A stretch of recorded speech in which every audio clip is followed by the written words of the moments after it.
Selamat datang di channel Alur Donghua. Sebelum menonton, silahkan subscribe, biar Mimin tambah semangat update-nya.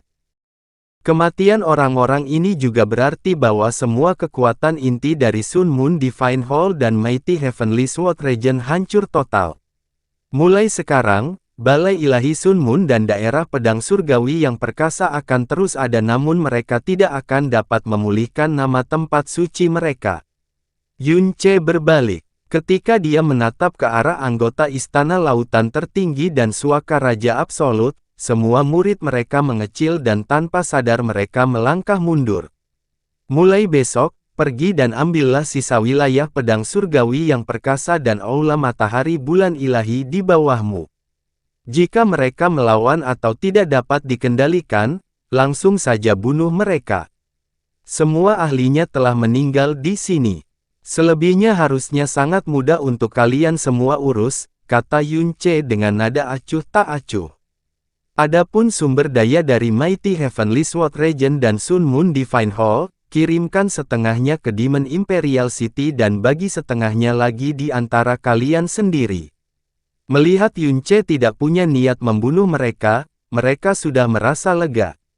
Tapi setelah tiba-tiba mendengar bahwa mereka dapat mengambil setengah dari sumber daya dari dua tempat suci, mereka semua sangat gembira.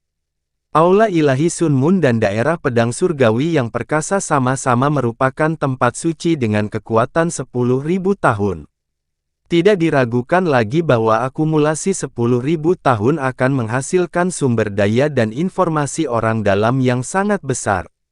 Menerima setengahnya di antara kedua tempat suci mereka merupakan suatu keberuntungan besar bagi mereka. Tidak ada alasan bagi mereka untuk tidak berusaha sekuat tenaga. Yun Ce melemparkan Ye Xuange, yang lemas karena takut di samping kaki Xia Yuanba dan kemudian mengucapkan beberapa kata dengan suara rendah kepada Xia Yuanba. Mata Xia Yuanba cerah, lalu dia sedikit mengangguk. Dia menggendong Ye Xuange dengan kuat dengan telapak tangan 2 kali ukuran Yun Ce, bahkan sampai sekarang, Ye Xuange masih tidak mengerti mengapa Yun Ce memberinya perlakuan khusus seperti itu. Suaka Raja Absolut dan Istana Samudera Tertinggi dengan cepat meninggalkan alam iblis ilusi dengan Xia Yuanba dan Zi Ji memimpin mereka. Yun Ce menemani permaisuri iblis kecil di depan makam kekaisaran.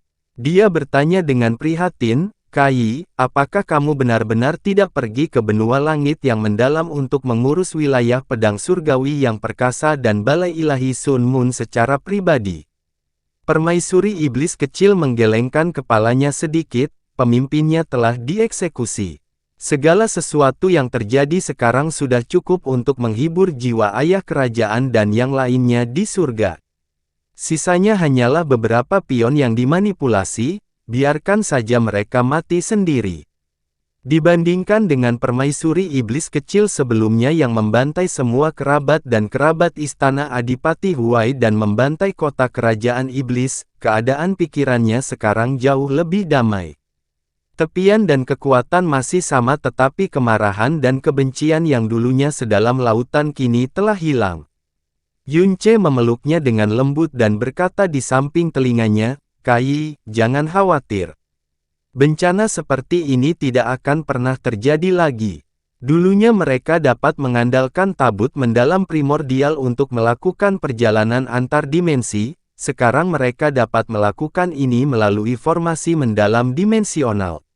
Setelah selesainya formasi dimensi yang mendalam, Xiao Lai yang bertekad untuk pulang kembali ke Floating Cloud City pada hari pertama dan Xiao Lingqi yang khawatir secara alami bersamanya. Xiao Yun, nomor 7 di bawah langit, dan Xiao Yongan juga kembali ke kota awan terapung bersama-sama. Chang Yue, yang mengkhawatirkan urusan nasional, juga segera kembali ke kota kekaisaran Blue Wind. Beberapa hari kemudian, ditemani oleh 2.000 murid Frozen Cloud Asgard, Yun Ce dan Feng Shuer akhirnya kembali ke wilayah salju es ekstrim melalui formasi dimensi yang mendalam. Pertarungan sengit antara permaisuri iblis kecil dan Xuan Yuan Wentian menyebabkan sebagian besar es dan salju mencair di wilayah salju es ekstrim. Hampir setengah tahun telah berlalu sejak saat itu dalam cuaca yang sangat dingin di sini dan daratan kembali menjadi seputih salju. Lapisan salju dan es tebal sudah berada di bawah kaki mereka, hanya saja hampir tidak ada gletser yang terlihat. Master Senior Murong, apakah Anda sendiri benar-benar akan membangun kembali Frozen Cloud Asgard? Apakah kamu benar-benar tidak membutuhkan bantuan dari kota Demon Imperial? Kata Yun Ce pada Murong Qiansui dan yang lainnya. Murong Qiansui berkata, Frozen Cloud Asgard yang lama dibangun oleh para leluhur sendiri menggunakan Frozen Cloud Arts. Jika nenek moyang bisa melakukannya, kita juga bisa melakukannya. Dan, di bawah kepemimpinan Master Asgard, kekuatan generasi kita secara keseluruhan lebih kuat dari generasi sebelumnya. Frozen Cloud Asgard yang baru hanya akan lebih baik. Sebelum itu, kita akan menemukan dulu jenazah nenek moyang. Mereka semua ditempatkan di lapisan dalam di bawah es, semuanya harus aman dan tidak terluka, kata Chu Yueli. Baiklah kalau begitu, Yun Ce mengangguk. Es yang dibentuk oleh Frozen Cloud Arts di bawah cuaca beku permanen di sini akan 100 kali lebih kuat daripada batu bata dan ubin berlapis kaca. Saya yakin selama periode waktu ini, semua orang sudah memiliki rencana matang untuk kemunculan Asgard Frozen Cloud. Master Asgard tidak perlu khawatir sama sekali. Kami bahkan mungkin bisa mengejutkan Anda setelah selesai, kata Feng Hanshui sambil tersenyum. Para murid Frozen Cloud Asgard berpencar satu demi satu. Dulu ketika Frozen Cloud Asgard menjadi abu beterbangan dan melarutkan asap, mereka tertekan dengan mata berkaca-kaca. Tapi sekarang mereka harus menggunakan tangan mereka sendiri untuk membangun kembali Frozen Asgard, masing-masing dari mereka menunjukkan kegembiraan dan harapan. Saat dia memperhatikan mereka, senyuman muncul di wajah Yun Ce dan dia benar-benar berhenti khawatir. Selama beberapa tahun ini, Frozen Cloud Asgard telah mengalami banyak bencana namun akhirnya bisa damai kembali. Dia akhirnya tidak mengecewakan Gong Yuxian yang memohon sambil menangis dan mempercayakannya posisi Master Asgard. Dan dia melindungi rumah tempat peri kecil dibesarkan. Kakak Hyun, mengapa ada dua formasi dimensi lain di sana? Feng Shuir tiba-tiba menunjuk ke arah selatan. Di depan formasi mendalam dimensional yang menghubungkan dua benua besar, terdapat formasi mendalam dua dimensi yang jauh lebih kecil secara komparatif dapat dilihat, dan dua formasi mendalam ini, sepertinya merasakan sisa aura dari Sekte Phoenix Ilahi kita. Yun Ce tersenyum dan berkata, keduanya juga merupakan formasi dimensi yang mendalam. Yang memiliki cahaya dalam yang lebih terang terhubung ke kota Floating Cloud, dan yang memiliki warna lebih gelap terhubung ke kota Phoenix. Keduanya dibangun oleh ayahmu dengan menggunakan seluruh kekuatannya dalam waktu 1 bulan. Ah, ayah kerajaan, Feng Shuir berbicara dengan lembut. Hari itu di Ocean Palace, saya hanya menyebutkannya dengan santai dan seperti yang diharapkan, dia mengingatnya. Di kota Floating Cloud, ada juga formasi mendalam dimensional yang terhubung ke kota Phoenix. Alasan ayah kerajaanmu mengalami semua masalah ini hanya untuk membuatmu lebih nyaman untuk sering kembali, Yun Ce menatap Shuir dan berkata. Bibir Feng Shui bergerak sedikit. Matanya yang berbintang menjadi sedikit berkabut saat dia tiba-tiba berkata, Kakak Hyun, aku memang sudah lama tidak kembali. Ayah kerajaan dan yang lainnya pasti merindukanku. Kota Phoenix seharusnya sedang dalam tahap rekonstruksi sekarang dan mereka sangat membutuhkan bantuan saya selama ini, jadi saya ingin kembali ke kota Phoenix untuk sementara waktu. Yun Ce mengangguk setuju, selama ini, aku akan berada di kota Floating Cloud. Dengan terhubungnya formasi mendalam, kita dapat bertemu satu sama lain kapan saja. Shuir bisa tinggal di kota Phoenix pada siang hari dan kembali ke pelukanku dengan patuh di malam hari. Kakak Hyun, kamu menjadi semakin nakal, Shuir cemberut sambil bercanda saat awan merah yang mempesona muncul di wajah malaikatnya. Keduanya berpisah sebelum formasi teleportasi. Yang satu kembali ke kota Phoenix dan yang lainnya kembali ke kota awan terapung. Formasi teleportasi di kota Floating Cloud dipasang tepat di halaman keluarga Xiao. Namun, ketika Yun Ce keluar dari formasi teleportasi, dia tidak langsung menemui Xiao Lingqi dan yang lainnya. Sebaliknya, ia terbang ke udara dan indera spiritualnya langsung menyelimuti seluruh kota awan terapung. Kekuatan indera spiritual Yun Ce sekarang jauh lebih kuat dari sebelumnya. Setiap petunjuk aura di kota awan terapung terlihat jelas di bawah indera spiritualnya. Dengan sangat cepat, dia mencapai tujuannya, terbang ke arah timur kota seperti sambaran petir, dan mendarat di samping seorang pria parubaya dengan pakaian perak.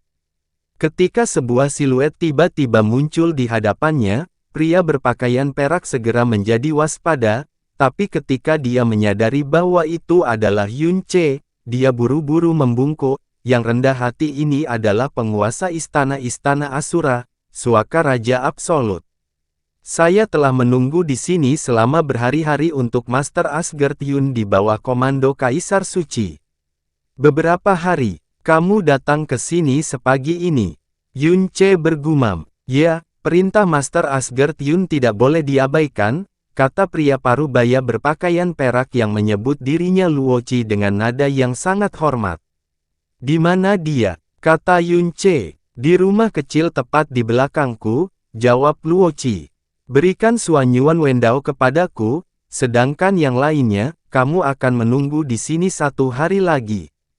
Ya, sesaat kemudian, Luoqi membawa seorang pria berpakaian hitam dan menempatkannya di sebelah Yun Ce. Wajah Suanyuan Wendao pucat. Dia kehilangan sikap mengesankan dan arogansi yang pernah dia miliki.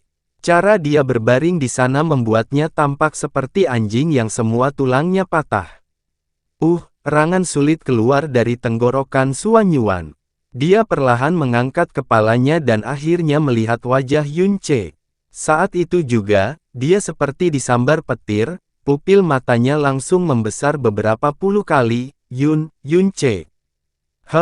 Yun Ce mencibir, Suanyuan Wendao, apakah kamu masih mengenali tempat ini? Mulut Suanyuan Wendao terbuka lebar. Saat dia melihat Yun Ce, dia jatuh ke dalam jurang keputusasaan. Dalam ketakutannya yang luar biasa, lupakan untuk merespons, dia bahkan tidak bisa mengucapkan sepatah kata pun. Yun Ce mengangkatnya dan terbang ke udara. Dia segera kembali ke klan Xiao, mengikuti aura, lalu langsung mendarat di halaman Xiao Lai. Kamu kembali. Melihat Yun Ce, Xiao Lai menurunkan Xiao Yongan yang baru saja tertidur dari pelukannya dengan ringan. Wajahnya dipenuhi dengan senyuman lembut. Sejak kamu kembali, kamu harus tinggal di sini beberapa hari lagi. 2 hari terakhir ini, Xier sudah merapikan dan membersihkan kamarmu. Tentu saja aku akan tinggal beberapa hari lagi setelah meninggalkan rumah selama ini, jawab Yun Ce. Kakek, aku punya hadiah untukmu. Hadiah. Yun Ce mengulurkan tangannya, menarik Suanyuan Wendao yang berada di luar pintu dan melemparkannya ke depan Xiao Lai. Xiao Lai melompat dan bertanya dengan heran, siapa ini? Namanya Suanyuan Wendao. Yun Ce menarik napas kecil dan mengucapkan setiap kata dengan tajam, dialah yang membunuh Paman Xiao 24 tahun yang lalu. Tubuh Xiao Lai bergetar hebat seolah-olah dia mendengar suara petir. Senyuman lembut di wajahnya tiba-tiba menjadi pucat. Yun Ce segera memegangi Xiao Lai dan dia berkata dengan alisnya yang diturunkan, dalang dari semua ini saat itu sudah mati dan semua orang yang berpartisipasi di dalamnya menerima apa yang pantas mereka terima. Saya hanya membiarkan orang ini hidup, karena dia sendiri yang harus dieksekusi oleh kakek. Pada tahun-tahun Xiao Lai membesarkannya dan Xiao Lingqi, 2 hal yang paling ia inginkan untuk waktu yang lama adalah menyembuhkan pembuluh darahnya yang dalam dan menemukan pembunuh yang membunuh Xiao Ying. Pada akhirnya, Yun Ce tidak hanya memulihkan pembuluh darahnya yang dalam, namanya juga terkenal di seluruh dunia. Adapun yang terakhir, itu telah menjadi simpul terbesar Xiao Lai di hatinya. Namun kini, pembunuh yang selama ini ia cari, yang ia impikan untuk dibunuh akhirnya ditemukan dan berada tepat di depan matanya. Lebih dari 20 tahun rasa sakit dan kebencian yang menumpuk kini melonjak hebat dalam jiwanya. Kamu, itu kamu, membunuh anakku, itu kamu. Pada saat ini, ekspresinya berubah hingga tak bisa dikenali lagi. Dia yang selalu setenang air melepaskan kesedihan yang kuat dan permusuhan yang sama kuatnya. Yunce tidak menghibur atau mencoba menghentikannya karena dia tahu ini adalah kebencian dan titik sakit terbesar dalam hidup Xiao Lai. Dia harus melampiaskan amarahnya sepuasnya dan mengakhirinya sendiri. Jika tidak, hati dan jiwanya akan selamanya terjebak di bawah bayang-bayang tebal dan tidak pernah benar-benar bebas. Xiao Lai tiba-tiba mengulurkan tangan dan meraih kerah baju Suan Yuan Wendao dan membalikkan wajahnya yang pucat dan putus asa. Melihat musuh bebuyutannya yang dia rasakan kebenciannya yang tidak dapat didamaikan karena telah membunuh putranya dan menghancurkan keluarganya, mata Xiao Lai hampir meledak. Seluruh tubuhnya bergetar tak terkendali, aku akan membunuhmu. Sepanjang hidup Yunce, dia belum pernah melihat Xiao Lai menunjukkan ekspresi mengerikan dan mengeluarkan suara menakutkan seperti itu. Dia meraih ke atas ketenggorokan Suan Yuan Wendao saat semua rasa sakit dan kebenciannya memadat di tangannya yang gemetar.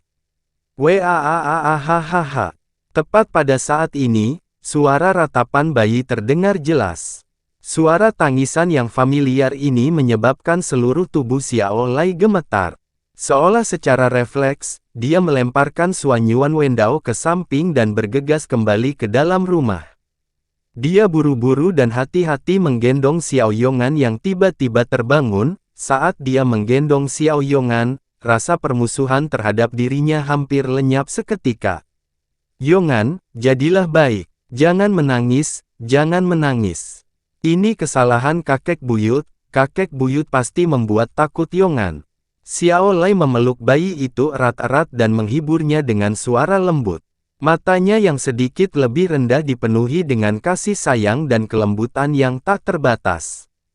Tidak ada jejak kebencian atau keganasan apapun sekarang, seolah-olah dia telah sepenuhnya melupakan keberadaan Suan Yuan Wendao.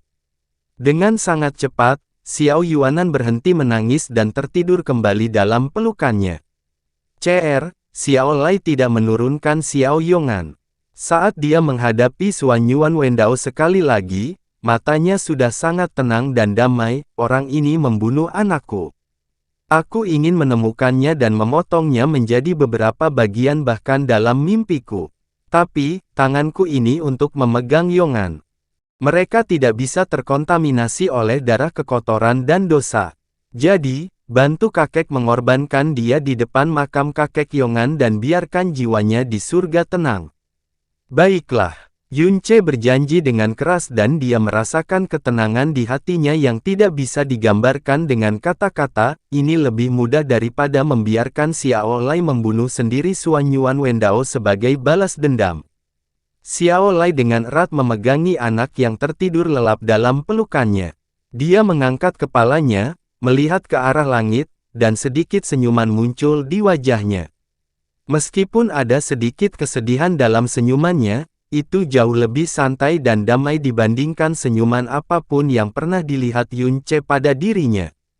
Pada saat itu, Yunce meraih Suan Yuan Wendao, pergi ke pegunungan belakang klan Xiao dan melemparkannya ke depan batu nisan Xiao Ying. Suan Yuan Wendao, ini waktunya mengirimmu untuk bersatu kembali dengan ayahmu. Yunce melangkah tepat di atasnya dan menundukkan kepalanya dalam-dalam di depan batu nisan Xiao Ying. Oh tidak, ketika ayahmu meninggal, baik jiwa maupun raganya terbakar habis. Bahkan jika kamu berjalan melewati 18 lapisan neraka kamu tidak akan dapat menemukannya. Keluarga Paman Xiao adalah kelompok yang baik hati, tetapi karena sampah sepertimu, tragedi ini menimpa mereka, bahkan jika kamu mati 10.000 kali, kamu tidak akan mampu membayar utangmu. Wajah Yun Ce menjadi gelap saat dia berkata dengan kebencian, "Pergilah ke neraka untuk menebus dosa-dosamu." Api Phoenix langsung menyala dan Xuan Yuan Wendao hanya sempat berteriak putus asa sebelum berubah menjadi abu berserakan yang bertebaran di depan makam Xiao Ying. Yun Ce mundur 2 langkah, membungkuk dalam-dalam ke batu nisan Xiao Ying, dan berkata dengan suara rendah, "Paman Xiao, kamu menyelamatkan keluargaku saat itu tetapi mengalami bencana karenanya. Kebaikanmu adalah sesuatu yang sulit dibalas oleh keluarga Yunku. Tapi hari ini, kami akhirnya membalaskan dendammu. Sekarang kami telah membalaskan dendammu dan ada keturunan keluarga Xiao, kuharap jiwamu di surga dapat tersenyum dan merasa nyaman." Setelah membungkuk lagi, Yun Ce terbang ke udara. Saat dia hendak terbang kembali ke klan Xiao, dia tiba-tiba ragu-ragu dan kemudian mengubah arah dan terbang menuju sisi timur kota awan terapung. Kebingungan besar selalu tertanam dalam hatinya.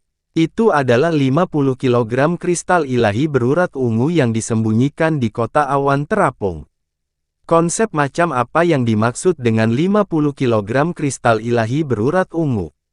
Seluruh benua langit yang mendalam tidak dapat menghasilkan 50 kg kristal ilahi berurat ungu dalam rata-rata 100 tahun. Dan 50 kg penuh tiba-tiba muncul di kota awan terapung yang dikenal sangat miskin. Hal yang paling aneh adalah proses pengembangan kristal ilahi berurat ungu dalam jumlah besar membutuhkan waktu beberapa ribu tahun, atau bahkan 10.000 tahun. Itu pasti akan mengeluarkan aura yang kuat selama periode waktu ini juga. Tapi sekte besar itu, terutama 4 tempat suci besar, dengan sumber daya berkualitas tinggi dan indera penciuman dan deteksi yang sangat tajam, tidak satu pun dari mereka yang memperhatikan tambang kristal dewa sebesar itu selama ini.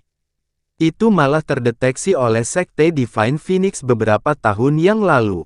Seolah-olah, 50 kg kristal ilahi berurat ungu ini tiba-tiba muncul dalam beberapa tahun terakhir. Daerah di sebelah timur kota awan terapung pada mulanya merupakan tanah perbukitan dan pegunungan, namun karena tentara Phoenix Suci, daerah itu telah diratakan menjadi hamparan dataran datar yang luas. Meskipun Yun Ce dibesarkan di kota Floating Cloud, dia belum pernah ke tempat ini sebelum dia mencapai usia 16 tahun. Ada banyak binatang buas tingkat rendah yang ada di sekitar bukit dan gunung. Jika Xiao Lingqi atau Xia Yuanba menemaninya, Xiao Lai tidak akan membatasi dia untuk menjelajah ke tempat-tempat itu. Tapi satu-satunya tempat yang tidak boleh dijelajahi oleh Xiao Lai dan Xiao Lingqi adalah wilayah pegunungan di sebelah timur kota awan terapung. Mungkin karena terlalu jauh dari kota Floating Cloud, jadi Xiao Lai tidak akan bisa berhenti mengkhawatirkan keselamatan mereka jika mereka pergi. Yun Ce tiba di langit di atas tempat ini saat ia dengan cepat memperluas jangkauan persepsi spiritualnya sehingga mencakup seluruh area yang telah diinjak oleh tentara Phoenix Suci. Meskipun sangat samar, Yun Ce samar-samar masih bisa merasakan bahwa formasi penyegel telah dipasang di tanah ini. Sangat jelas bahwa setelah sekte Divine Phoenix menemukan deposit kristal ungu di tempat ini, hal pertama yang mereka lakukan adalah memasang penghalang isolasi tak terlihat untuk mencegah pihak lain mendeteksi aura yang dikeluarkan oleh kristal ungu. Namun yang aneh adalah meskipun indera spiritualnya meluas hingga mencakup radius 10 km penuh, dia tidak dapat merasakan aura kristal ungu apapun. Sekte Divine Phoenix tidak diragukan lagi sangat berhati-hati dan berhati-hati dalam hal ini.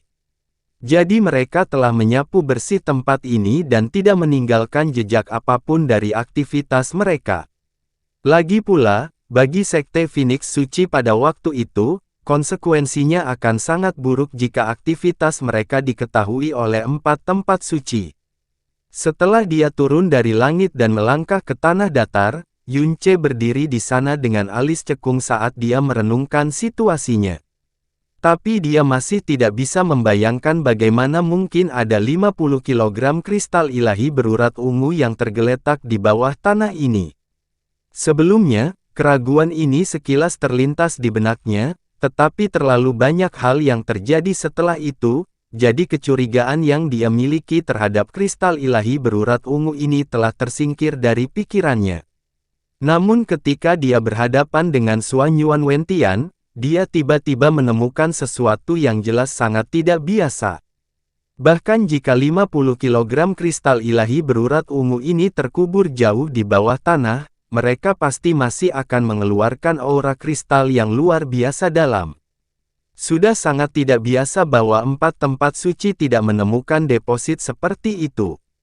Namun selain itu, para anggota Balai Ilahi Sun Moon dan daerah pedang surgawi yang perkasa telah berkunjung ke kota awan terapung 24 tahun yang lalu ketika mereka sedang mengejar orang tuanya, Yun Qinghong dan Mu Yurou. Itu juga terjadi pada saat itu kerugian menimpa Xiao Ying.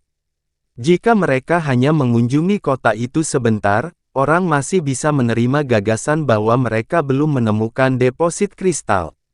Namun setelah mereka tiba di kota awan terapung, mereka jelas-jelas telah menyapu daerah sekitarnya selama berhari-hari, dan praktis mereka telah menggali seluruh lanskap. Mengingat kekuatan persepsi spiritual orang-orang di tingkat tempat suci, mengapa mereka tidak mendeteksi deposit kristal ungu yang begitu besar dan bermutu tinggi? Selain itu, orang-orang yang dikirim untuk mengejar dan menangkap Yun Qinghong dan Mu Yurou pastinya adalah individu-individu yang telah mencapai tingkat raja, dan kontingen dari daerah pedang surgawi perkasa bahkan secara pribadi dipimpin oleh tuan muda mereka, Xuan Yuan Wendao. Mungkinkah deposit kristal ungu ini belum ada pada saat itu? Tidak, itu pasti tidak mungkin. Dibutuhkan waktu yang sangat lama untuk membentuk endapan kristal ungu yang begitu besar, jadi bagaimana ini bisa terbentuk dalam kurun waktu 20 tahun lebih? Selain itu, menurut indera spiritualnya dan kedalaman tanah yang digali secara diam-diam, endapan kristal ungu tersebut belum terkubur terlalu dalam. Sebaliknya, Yun Ce malah mengatakan bahwa benda itu terkubur di dekat permukaan. Tempat yang paling dekat dengan permukaan memiliki kedalaman lebih dari 60 meter. Pada saat itu, pasukan Divine Phoenix telah mengirimkan pasukan berkekuatan 200.000 orang untuk menjaga tempat ini, menyamarkan suara dari bagian dangkal dari kristal ungu, deposit ditambang dengan melakukan tindakan mereka setiap hari dan menyebabkan keributan besar. Yun Ce berdiri di tempat itu untuk waktu yang sangat lama tapi dia tidak bisa memecahkan teka-teki ini. Jika seseorang melihat bahwa 4 tempat suci tidak pernah menemukan deposit kristal ungu ini karena mereka belum pernah mengunjungi tempat ini sekalipun dalam beberapa milenium terakhir, maka orang masih sulit menelan penjelasan itu. Namun jika ada yang mengatakan bahwa otak dan indera seluruh anggota tempat suci yang pernah mengunjungi kota awan terapung telah mengalami gangguan arus pendek, itu adalah penjelasan yang tidak bisa diterima. Saat Yun Ce sedang mempertimbangkan apakah dia ingin menyelidiki kedalaman daerah pegunungan, sesosok tiba-tiba muncul di barat. Orang itu dengan santai dan perlahan berjalan menuju tempat Yun Ce berdiri. Tatapan Yun Ce berputar dan dia melihat seorang lelaki tua bertubuh sedang dan dengan wajah ramah.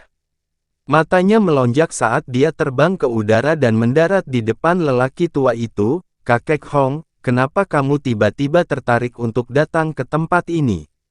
Langkah kaki lelaki tua itu terhenti sebelum senyuman kecil muncul di wajahnya. "Ah, jadi itu adalah Tuan Bungsu. Ah, sudah waktunya untuk mempersembahkan kurban lagi di makam Nyonya. Jadi guru ingin saya memetik beberapa anggrek yang sangat disukai Nyonya." "Tuan Bungsu, mengapa kamu datang ke tempat ini?" Di dalam keluarga Xiao, Yun Ce paling menghormati Xiao Lai, tetapi orang yang datang tepat setelah Xiao Lai adalah orang yang berdiri di depannya, Xiao Hong. Xiao Hong awalnya bukanlah seseorang yang berasal dari keluarga Xiao.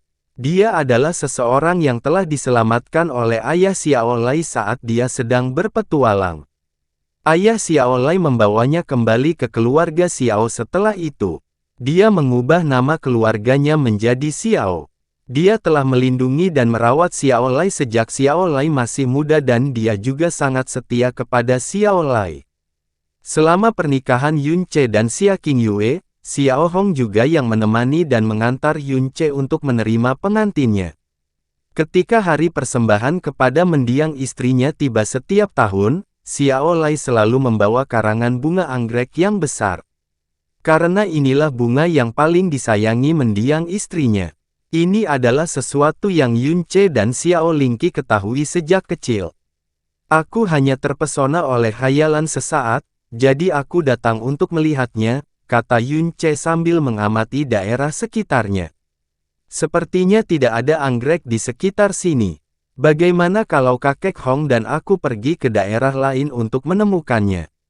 Tidak apa-apa, Xiao Hong tersenyum sambil menggelengkan kepalanya. Saat ini, Tuan termuda sudah memiliki tubuh yang tak ternilai harganya, jadi bagaimana aku bisa memintamu menemaniku melakukan tugas yang kasar dan rendahan seperti itu? Dahulu, anggrek dapat ditemukan di mana-mana di sekitar sini. Tapi sejak tentara Phoenix Suci tiba di tempat ini, tempat itu sudah rata dan sepertinya anggrek juga menjadi agak sulit ditemukan. Mendesah. Ah, jadi anggrek dari masa lalu selalu dipanen dari tempat ini, kata Yun Ce dengan agak tersentuh. Omong-omong, kakek tidak pernah mengizinkan aku atau bibi kecil datang ke sini dan bermain sepanjang tahun-tahun awal kami, jadi aku bahkan tidak tahu seperti apa tempat ini sebelumnya. Hoho, tapi tentu saja, kata Xiao Hong sambil terkekeh. Setelah itu, dia berbicara dengan suara sentimental, bagaimanapun, ini adalah tempat kesedihan bagi guru. Jadi bahkan dia sangat jarang datang ke sini setelah itu terjadi. Tempat kesedihan, Yun Ce bertanya dengan sedikit heran. Apa yang sebenarnya terjadi di tempat ini? Mengapa itu menjadi tempat kesedihan bagi kakek? Oh, ekspresi keheranan muncul di wajah Xiao Hong. Mungkinkah Tuan masih belum memberitahu Tuan Bungsu? Oh, hoho, mau bagaimana lagi? Guru pasti tidak akan membicarakan hal semacam ini pada kalian berdua. Bagaimanapun, ini juga merupakan tempat yang paling menimbulkan rasa sakit di hati guru. Yun Ce merasakan ada sesuatu yang salah dan dia terus bertanya, kakek Hong, apa yang sebenarnya terjadi di tempat ini? Mengapa tempat ini menjadi tempat yang paling mendatangkan kepedihan di hati kakek? Jika Anda mengetahui hal ini, bisakah Anda memberitahu saya sedetail mungkin? Bagaimanapun, saya bukan lagi anak kecil seperti bertahun-tahun yang lalu. Setelah aku mengetahuinya, mungkin saja aku bisa memikirkan cara untuk membantu kakek keluar dari bawah bayangan gelap yang ditimbulkan oleh tempat ini. Yang mengejutkannya, Xiao Hong menggelengkan kepalanya, mau bagaimana lagi? Bagaimanapun, orang mati masih terkubur. Namun, tak ada salahnya menceritakan perselingkuhan ini kepada Tuan Bungsu. Bagaimanapun juga, Tuan Bungsu telah menjadi orang yang luar biasa. Tuan Bungsu, apakah Anda mengetahui keadaan di mana Nyonya meninggal bertahun-tahun yang lalu? Xiao Hong tiba-tiba bertanya. Yun Ce menjawab, Paman Xiao Ying telah dibunuh dengan cara jahat bertahun-tahun yang lalu dan istrinya terbuang sia-sia sambil merindukannya. Selain itu, tidak ada yang tahu apakah anak mereka hidup atau mati. Dampak yang diterima nenek dari peristiwa ini terlalu besar dan kesedihan di hatinya menggerogoti tubuhnya seperti penyakit. Jadi dia meninggal karena kesedihan tidak lama setelah dia melahirkan bibi kecil, meskipun ini bukan sesuatu yang kakek sendiri ceritakan kepadaku, ini adalah kisah yang terkenal di keluarga Xiao dan seluruh kota awan terapung. Mungkinkah masih ada sesuatu yang disembunyikan juga? Sebelum menginjak usia 16 tahun, Yun Ce tidak pernah menduga bahwa istri Xiao Lai jatuh sakit karena kesedihannya dan meninggal karena kesedihan setelah ia melahirkan Xiao Lingqi. Namun, setelah dia berusia 16 tahun, dia kembali dengan kenangan hidupnya di benua Azure Cloud, jadi pengetahuan medis yang dia peroleh secara alami menimbulkan beberapa keraguan dalam pikirannya. Seperti kata pepatah, wanita itu lemah dan lembut, tetapi mereka menjadi kuat seperti baja begitu mereka menjadi seorang ibu. Meskipun rasa sakit karena kehilangan putranya menusuk ke lubuk hatinya yang terdalam, istri Xiao Lai pasti akan mengalihkan seluruh perhatian dan cintanya kepada putrinya yang baru lahir begitu dia melahirkan Ling Qi. Dan tidak peduli seberapa besar rasa sakit yang masih ditanggungnya dalam hatinya, dia akan berusaha semaksimal mungkin untuk mengubah rasa sakit itu menjadi kekuatan. Ini bukan hanya naluri seorang ibu, ini juga merupakan hal terhebat dalam peran sebagai ibu.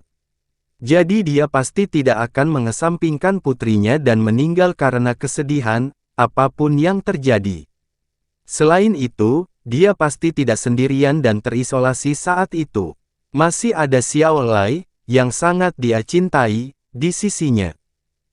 Jadi, apakah itu diagnosis medis atau sifat manusia? Sangat kecil kemungkinannya istri Xiao Lai akan meninggal karena kesedihan. Pasti ada alasan lain juga. Misalnya, dia bisa saja meninggal karena penyakit yang sebenarnya. Xiao Hong menatap bagian timur perbukitan yang rata saat dia perlahan menceritakan kisah itu kepada Yun Ce. Selama tahun-tahun itu, Tuan Muda Xiao Ying telah meninggal karena rencana jahat dan Tuan Bungsu juga hilang. Segalanya tampak menurun dan Nyonya sangat terpengaruh oleh kejadian tersebut. Wajahnya bermandikan air mata setiap hari.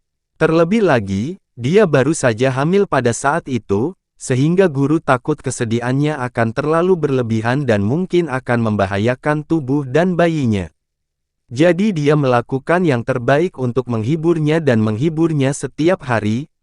Bagaimana mungkin guru juga tidak diliputi kesedihan dan kesakitan pada saat itu. Namun, perasaannya terhadap Nyonya memang sangat mendalam. Saat Nyonya menggendong Nona Ling Qi selama 6 bulan, kebetulan anggrek di tempat ini sedang mekar sempurna. Anggrek adalah bunga yang paling disukai Nyonya, sehingga sang guru membawa Nyonya ke tempat ini untuk mengagumi mekarnya bunga anggrek. Dia berencana menggunakan ini untuk meredakan sedikit rasa sakit yang dia rasakan karena kehilangan putranya. Saat itu, saya juga ikut melayani dan menemani mereka. Suasana hati Nyonya memang berubah lebih baik saat pagi berganti malam dan ini memang pemandangan yang langka. Tapi saat Tuan hendak mengantar Nyonya kembali ke kota awan terapung, sebuah kecelakaan tak terduga tiba-tiba terjadi. Kecelakaan apa? Yun Ce segera bertanya. Nyonya tiba-tiba disambar petir. Adegan yang dia saksikan telah terjadi lebih dari 20 tahun yang lalu tetapi ketika Xiao Hong memikirkannya sekarang, ekspresinya masih berubah menjadi ketakutan yang gemetar. Tersambar, sambaran petir. Yun Ce menjadi bodoh dan untuk sesaat, otaknya tidak dapat memproses kata-kata yang baru saja dia dengar. Apa maksudmu? Bagaimana dia tiba-tiba tersambar petir? Tuan dan saya juga tidak bisa memecahkan teka-teki itu, kata Xiao Hong sambil menghela nafas. Anggrek sedang mekar sempurna dan langit biru tampak membentang selamanya. Terlebih lagi, tidak ada satupun awan di langit, jadi pastinya tidak ada awan gelap di sekitarnya. Namun, sambaran petir tiba-tiba jatuh dari langit dan kebetulan menyambar tubuh Nyonya, terlebih lagi, sambaran petir itu anehnya berwarna hitam. Warnanya hitam, itu benar. Guru dan saya melihatnya dengan sangat jelas. Itu memang sambaran petir hitam dan ini adalah pertama kalinya guru atau saya melihat hal seperti itu dalam hidup kami. Warnanya sama anehnya dengan kemunculannya yang tiba-tiba. Pada saat itu, guru mengira seseorang sedang mencoba membunuhnya dan penjahat yang membunuh Xiao Ying telah kembali untuk menyelesaikan semua masalah. Dia mencari-cari di daerah itu dengan sangat marah, tetapi tidak ada seorang pun di lereng perbukitan ini kecuali kami bertiga. Juga, tidak ada insiden lebih lanjut yang terjadi setelah itu. Apa yang terjadi setelah itu? Apa yang terjadi pada nenek setelah dia tersambar petir hitam itu? Yun Ce bertanya dengan suara mendesak saat alisnya menyatu erat. Sudah sangat tidak biasa jika petir menyambar saat langit cerah. Jika Yun Ce menyaksikannya, reaksi pertamanya adalah menganggap itu buatan. Terlebih lagi, Petir berwarna hitam, warna dasar energi mendalam petir adalah ungu.